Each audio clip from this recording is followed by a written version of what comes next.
Bonjour à tous et bienvenue. Nous sommes vendredi pour vous, parce que nous on va pas se mentir, en final c'est un enregistrement.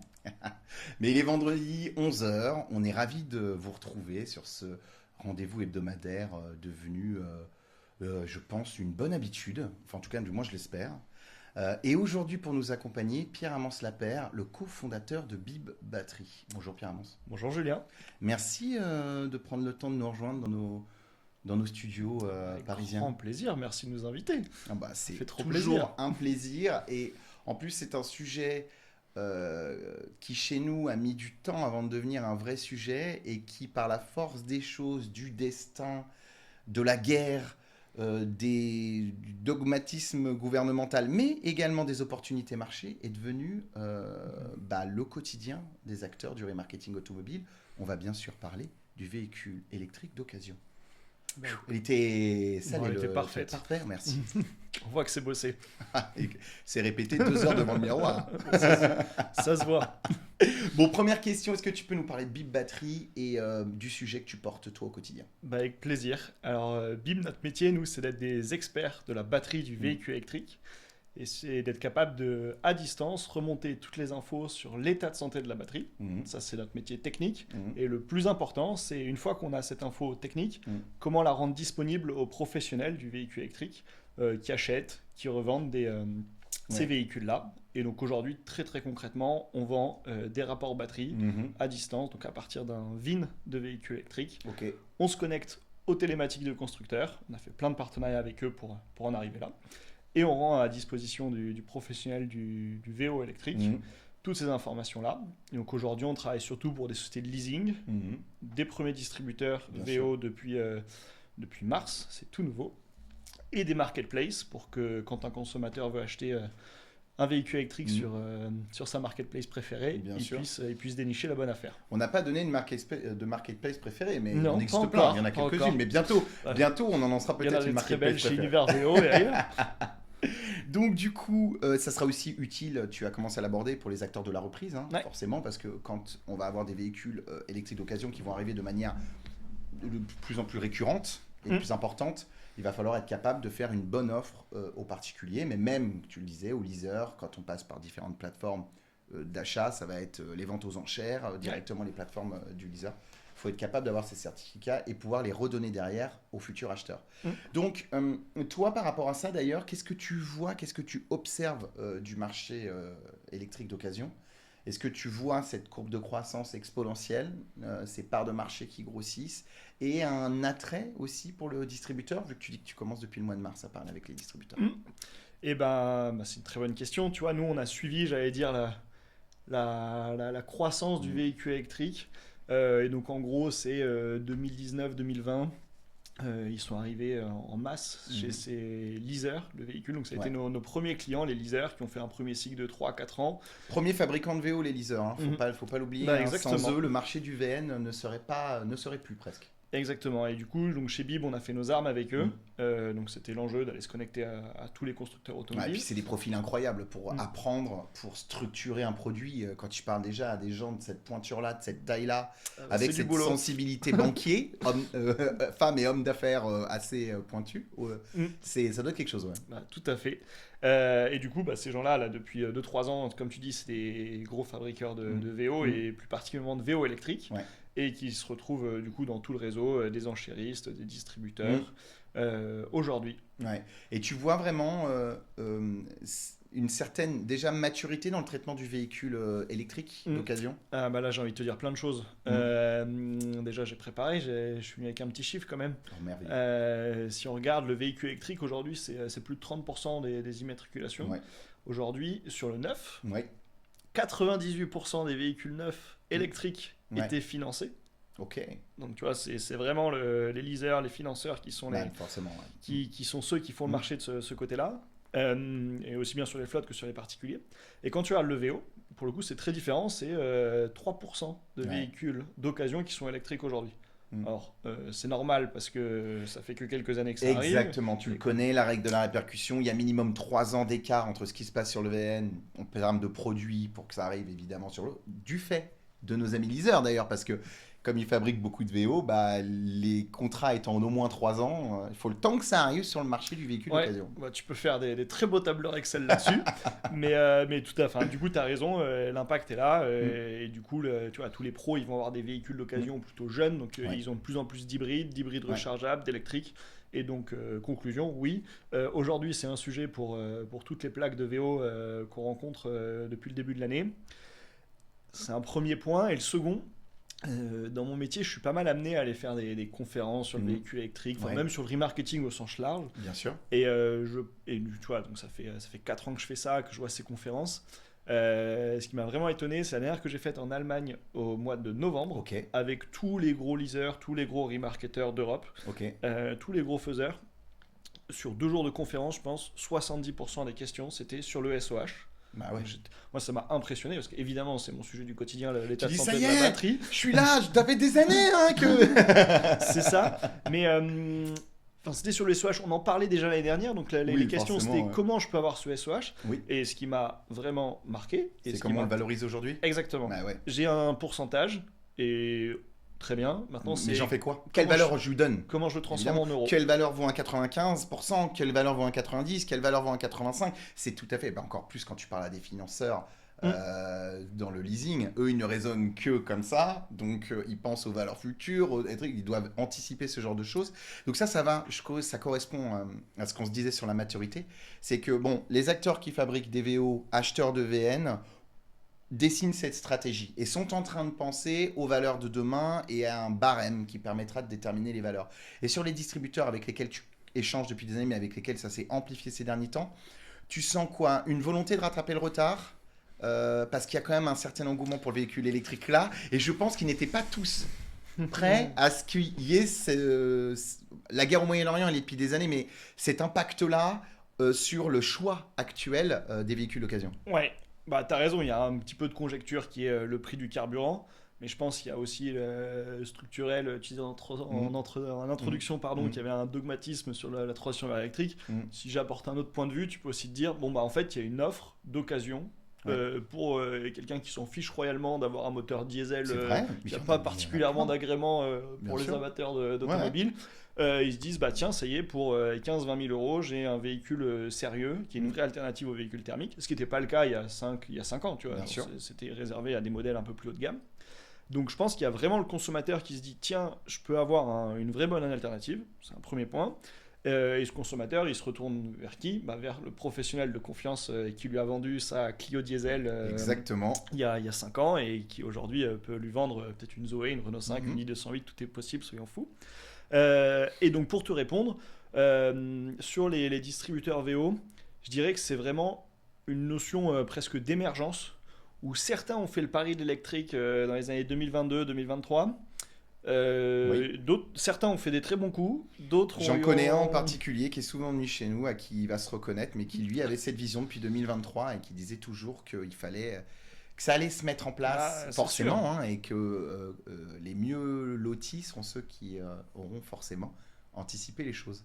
Et comme dans toute période de transition, il y a des bonnes affaires, il y en a des mauvaises aussi. Donc certains disent, moi je veux plus toucher aux véhicules électriques, j'en ai fait 10 l'année dernière, c'était affreux, je partage de l'expérience.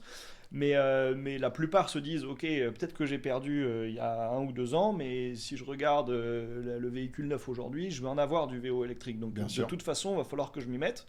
Et donc soit je m'y mets et je subis, soit je suis acteur et j'essaie de mettre des choses en place pour que ça se passe bien.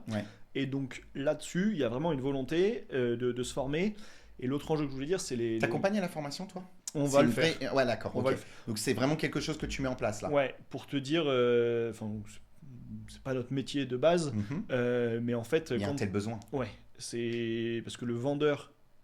tu parles à des dirigeants de concession, ils disent, moi, mon vendeur, qui a toujours vendu des voitures thermiques, c'est un vrai enjeu. Et ce qui est 1 kilowatt, kilowattheure, c'est quoi la différence? Voilà, quand le client va lui dire, mais tu me parles de kilowattheure sur l'autonomie annoncée, mais moi, je ne sais pas...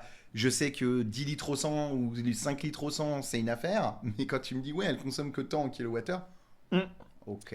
Et derrière, tu as un client qui parfois s'y connaît mieux que le vendeur. C'est de plus en plus le cas d'ailleurs. C'est le cas aujourd'hui, qui va poser une armée de questions. Et donc le vendeur, s'il veut faire sa vente, faut qu'il s'adapte. Je suis d'accord. Donc ça, c'est quelque chose sur lequel tu es en train de travailler parce qu'il y a un vrai besoin, une vraie demande de la part de tes clients et prospects aujourd'hui. Ouais.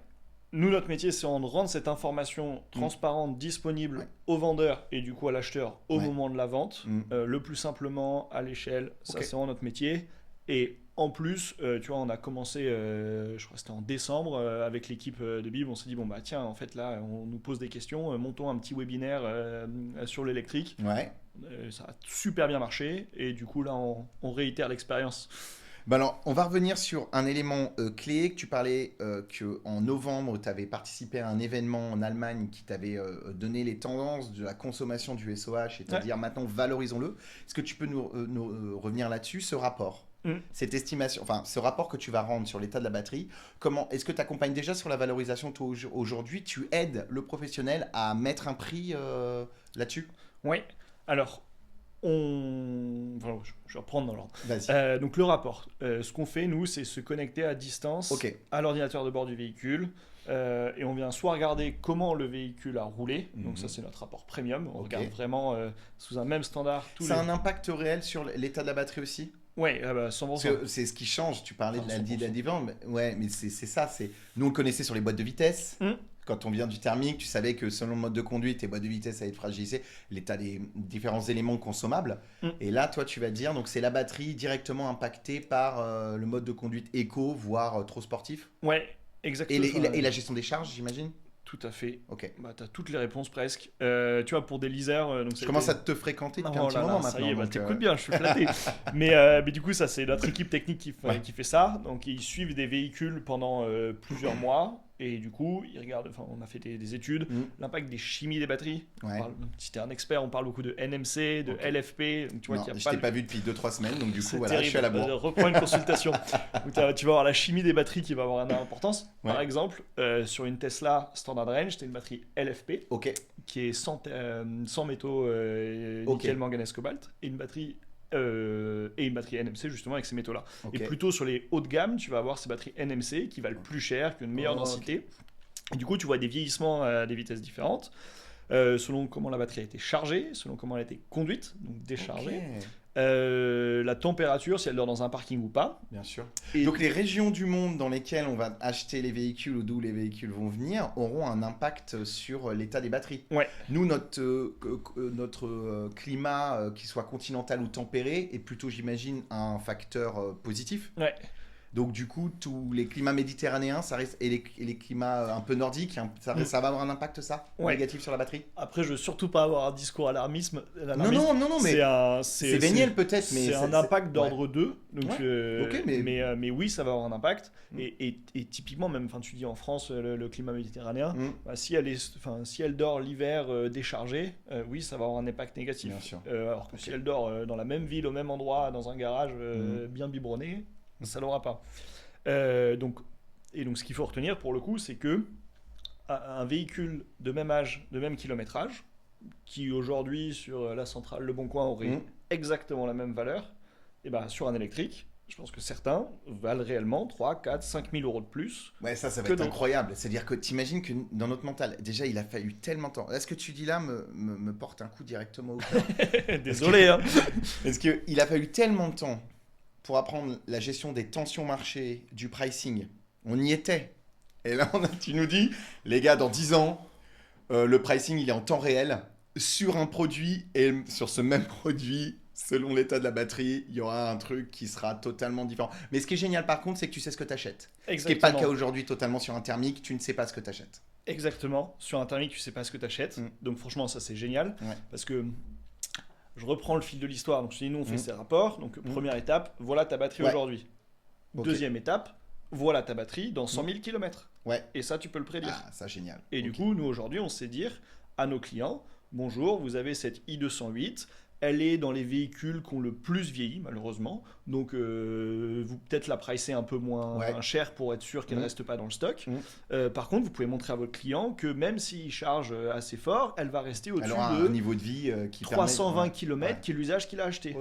Et donc, la personne qui est en face, si le vendeur lui explique bien ça, ce qui est un gros si.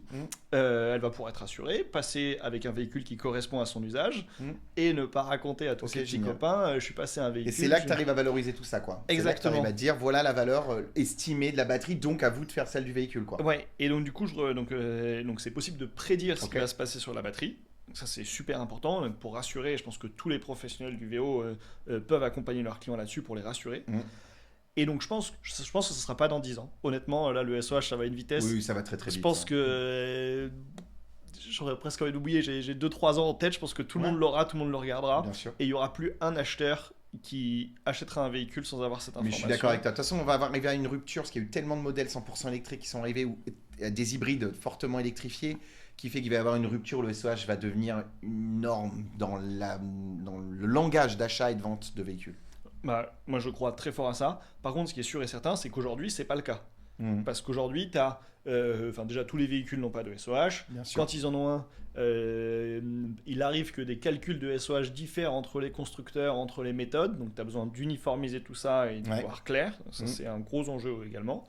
Et une fois que tu as fait toutes ces différences, il faut l'expliquer aux consommateurs. Et donc, ce qui fait qu'aujourd'hui, c'est pas forcément pris en compte dans la valeur du véhicule. Bien sûr. Donc ça veut dire, dit autrement, c'est-à-dire qu'il y a des opportunités. Là, j'étais chez un enchériste la semaine dernière, il m'a dit voilà tous les prix de vente que j'ai eus, voilà les mises en circulation, les kilométrages. Moi, je lui ai dit je te rajoute une ligne, voilà tous les SOH de tes véhicules. Et je lui ai fait une jolie carte. Bon, celui-là, tu l'as acheté 2 000 € trop cher. Celui-là, tu l'as vendu 2 000 € moins cher et tu aurais pu expliquer à ton client, oui, il a 100 000 km. Mais regarde la batterie, le gars avant, il l'a parfaitement géré. Et c'est comme neuf. Tu auras une 50 km d'autonomie en plus. Oui, parce que c'est un nouveau langage. Quand on parlait, parce que ça aussi, on a parlé de la formation, donc on a verrouillé ce point-là, mais dans la formation, ça va être de dire, attention, 100 000 km sur une voiture électrique ne sont pas 100 000 km sur une voiture thermique. Ce n'est pas les mêmes composants, il n'y a pas les moteurs, il n'y a pas les mêmes usures.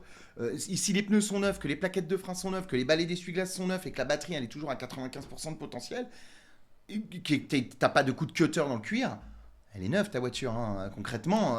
Donc les valeurs vont être aussi très différentes dans le temps. D'ailleurs, on va y venir derrière, mais c'est vrai que ça va être un nouveau discours. De dire, c'est là, elle a 40 000, 75%.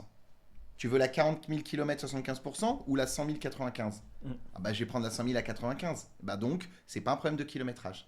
C'est plus qu'un problème d'état de batterie. C'est à peu près ça, quoi.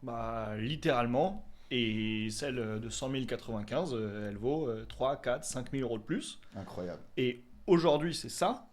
Pourquoi ? Parce que tu vas dire, celle à 100 000 95, en fait, littéralement, nous, Bib, on te dira, tu peux la comparer avec une à 10 000 95. C'est les mêmes voitures. Je vois très bien. Elles auront la même autonomie. Je suis en train de penser au comportement du leaser. Il y en a qui nous suivent. Je sais très bien ce que vous préparez. Je lis en vous. Parce que bientôt, le comportement du consommateur dans l'usage de sa voiture sera sanctionné ou récompensé. Parce que dans ton intérêt, c'est quand même... Moi, je suis banquier. J'ai une flotte. Et je me dis, mes voitures, elles perdent pas trop de valeur si ma batterie, elle est quand même... Quels sont les bons usages ? Parce que ça, c'est ce que tu leur donneras. Voilà les bons usages pour que ton SOH soit nickel. Ok. Moi, le mec qui me la ramène, même s'il a respecté le kilométrage, il a fait 15 000 km, 45 000 km par an, mais qui m'a massacré la voiture parce qu'en réalité, il a eu un usage un peu absurde de la batterie et qu'il n'a pas voulu respecter les règles d'usage. Alors évidemment, s'il la massacre vraiment, il y aura un impact potentiellement dans la restitution. C'est-à-dire de dire, le contrat ne doit pas être en dessous de tant de pourcents. Là, il y a eu un impact, vous êtes mal comporté avec le véhicule, bam, restitution, pénalité. J'anticipe les trucs parce que là, ça me vient, mais je me dis... J'anticipe vraiment. Mais avant ça, je pense qu'il y a un truc important à dire, c'est qu'aujourd'hui, comme les gens ou l'acheteur ne connaît pas l'électrique, il fait lui-même cette anticipation, il se dit je me prépare pour le pire et j'essaie d'acheter vraiment pas cher. Donc je pense que tous les prix sont tirés vers le bas. Mais on va finir par les optimiser parce que exactement. La norme. Mais je pense qu'aujourd'hui c'est vraiment ça, tout est tiré vers le bas. Donc celui qui apporte de la transparence, même si le résultat il est pas bon, il monte un peu sa valeur. Je pense que la bonne comparaison c'est le carnet d'entretien d'un véhicule thermique. Bien sûr. Il est pas là, ça se trouve elle a été parfaitement entretenue, juste il n'y a plus le carnet. Mais du coup je prends pas le risque et je prépare le pire. T'as raison. Donc je pense qu'on est à ce niveau-là où il vaut mieux un carnet d'entretien qui soit là, ça augmente un peu le prix du véhicule. C'est le premier point. Et du coup pour répondre à ton deuxième, c'est peut-être une question qu'ils se poseront et je pense qu'ils vont se la poser aussi. Aujourd'hui, je te disais, le prix du SOH n'est pas tellement pris en compte encore, mais je pense que ça va aller très très vite. Ouais. Parce que franchement, en 6 mois, on a vu la tendance arriver. Il ne le voit pas encore au remarketing. Donc ils ont des prix de vente qui ne sont pas corrélés à l'état de santé de la batterie. Mais on l'a dit, les copains, vous avez un temps de décalage. Et il va falloir l'anticiper surtout. Il ne faut plus à l'attendre. Maintenant, il faut prendre les devants. Et je pense que je n'ai pas assez d'expérience pour te dire combien de temps de décalage il y a. Mais après, la deuxième chose, et donc admettons que ce que tu dis soit le cas, tu vois, il voit un décalage. Et après, la question sera pourquoi il y a un décalage ? Qu'est-ce qui est un usage normal ? Qu'est-ce qui est un usage pas normal ? Est-ce que ça vient du constructeur ? Bien sûr. Et est-ce que ça vient du conducteur ? Et je pense que eux, les leasers, tu vois, si tu regardes la fiscalité aujourd'hui, leur objectif c'est surtout de vendre du véhicule électrique. Évidemment. Donc ils sont plutôt dans une démarche de... et je pense que c'est trop bien d'avoir ce discours qui est le véhicule électrique, si tu as l'usage de véhicule électrique, c'est génial, ça te fait faire des économies, tu ne payes pas de frais d'entretien. Et donc c'est vraiment ce discours qu'ils veulent pousser qui est très très bien. Et donc tout ça pour dire que je pense qu'ils vont... Enfin, nous on les a étudiés, les critères de vieillissement d'une batterie. On les voit. Et on voit que celui qui massacre ta batterie, comme tu le dis, il y a deux profils. Il y a soit celui qui ne le sait pas. Bah oui, non, mais c'est pas forcément un mauvais comportement volontaire. Ça peut être une méconnaissance du produit. Et donc celui-ci, on peut lui... Et ces personnes-là, on peut leur expliquer, leur apprendre. Et il y a plein de manières de le faire. Et je sais pas combien tu vas dans l'app où tu gères la relation avec ton leaser, mais peut-être que ça peut être une opportunité pour... Mais bien sûr, de garder le contact, de dire tiens, fais attention, etc. Bien sûr. Et peut-être même du bonus dans un premier temps. Bah ouais. Et par contre, c'est vrai, nous on l'a observé, on voit une frange qui supercharge beaucoup plus que le reste. Je crois que c'était, pour donner des chiffres, alors je ne vais pas dire de bêtises, mais c'est de l'ordre de 5 à 10% des conducteurs qui font plus de 50% du volume de recharge. Donc en gros, c'est sans doute des profils plus commerciaux qui font des longs trajets. Ouais, ils sont sur la route et bam, ils envoient la supercharge à chaque fois. Ils n'ont pas de prise à la maison. Et c'est très bien parce que si c'est leur usage aujourd'hui, on va pas combattre pour ça. Mais peut-être que du coup le pricing des leasers changera, où ce ne sera pas uniquement le kilométrage qui sera pris en compte, mais d'autres facteurs. L'état de santé. Et aujourd'hui, tu vois, tu pourrais le faire le truc à l'envers. Hein. Celui qui conduit une Clio diesel en ville avec que des trajets de 5 km, bah oui, il abîme beaucoup plus son véhicule que celui qui fait 50 000 km d'autoroute. Vous avez compris raisonnement, parce que je ne suis pas sûr que 1000 km par an abîment plus que 50 000. Mais dans l'idée, c'est ça.